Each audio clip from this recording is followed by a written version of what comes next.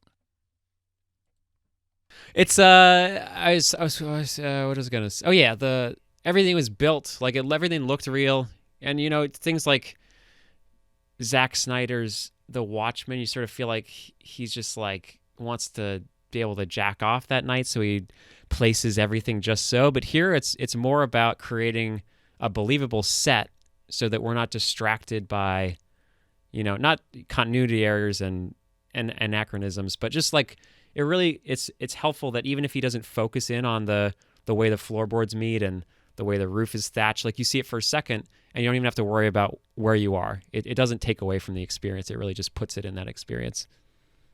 Yeah. On point. The goat. You mentioned the goat. Great goat. Oh, wonderful goat. Black Phillip. I really liked that goat. This movie reminded me heavily of Lars von Trier's Antichrist for any number of reasons. I would definitely show those two, I think, as a good 1-2 punch. But I'm looking forward to a spin-off of the two movies where the dying, self-eating fox who can talk hangs out with Black Phillip, and they just exchange pleasantries all day. I don't think I would see that.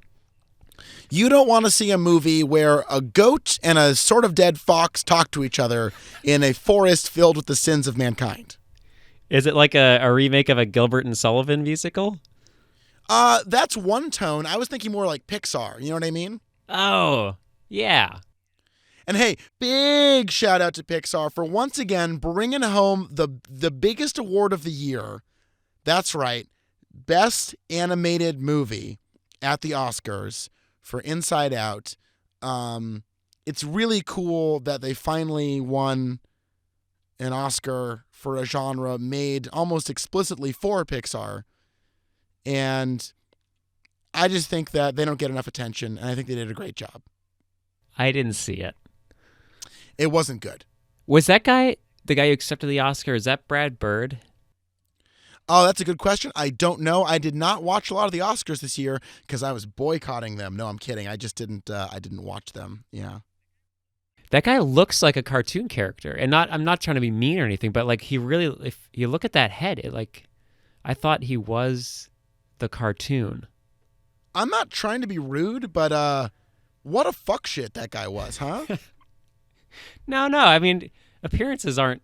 I didn't say he was ugly or anything. He looked good. He looked like a cartoon. Hold on. His head. I didn't say he was ugly either. I said he was a fuck shit. I didn't say he was ugly. So I thought don't you were misquote saying. me. I thought you were saying that my statement was like, I don't want to make fun of him, but he's ugly. I wasn't trying to do that. I was just trying to say they probably modeled many a character after that man's head. Oh, dude, did you see that Serkis, Andy Serkis, was at the Oscars? They let him out for the Oscars? Yeah, big news for Circus fans. They unchained him from the basement he dwells in. I'm guessing like the week before they sort of fattened him up a little bit to get a little color in his cheek. And they threw him in a monkey suit. That's what we in the biz call a tuxedo.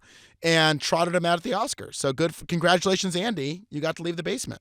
Oh, I thought it was the actual monkey suit that he wore for that movie about monkeys. No. In that movie, strangely enough, he wore a suit that Davy Jones from the band The Monkees used to wear in character for that production. Oh, but that was fun. I was at the bar where my girlfriend works, and it was on, and it was sort of. Oh, fun hey, to watch everybody! Charles has a girlfriend, so now you know. Okay, I don't. Just dropping that in there, huh? Okay, I'm Charles. I'm dating someone. I just didn't want it to sound like I go to the bar to watch the Oscars by myself. It's hard to meet people, and I was just you're just visiting. sort of rubbing it all over that you're dating, and I guess maybe some of us don't need to hear that in their free time. Okay, so I went to the bar, and I was sitting there, and there was no sound, and I was just staring at the Oscars for a few hours. Uh-huh. Hey, who was the best dressed this year? Who was dressed the best? At the Oscars? Yeah. I don't know. Can you hum the song again for a little while so I can think about it? Do do do do do do do do do do do do do do do do. Okay. You know, originally the lyrics to that went Jurassic Park, Jurassic Park, Jurassic Park, Laura Dern, Brontosaur. I'd say Chris Rock to be politically motivated. Correct. I don't know what I mean. Yeah, he did look good in that suit though. It was a nice suit. I I don't own suits like that, and I do wish that I could. I can imagine you looking very sharp, sir, Thank you. in a white tux. You actually very would sharp look- indeed. I used to have a white dinner jacket as well as tails, and they both burned in a fire. So I do not own them anymore. Because of the fire. Right, because my apartment burned down. Well, this has been another episode of The Real Deal with Josh and Charles, bringing you the tidbits, observations, and news about movies that you are grimly, grimly addicted to. You can't get enough of. So you're welcome for another week of this fucking masterpiece. Charles, do you have anything you want to sign off with today? That was it. Yeah. And before we go, do you want to review out of 10 what it was like to have your apartment burned down with all of your possessions in it? I don't, actually. But I can we just ask? I would recommend it. I would recommend that you burn your apartment down. So I guess that's pretty good, right? Yeah, that's like a 7 out of 10. Yeah. Hard 7. Yeah. Well, you heard it here first. Go see The Witch. Go see Hail Caesar. Burn your apartment down. Eat less dairy. And we'll be back in the future with more movie film. Charles, thanks for a great app. Thank you.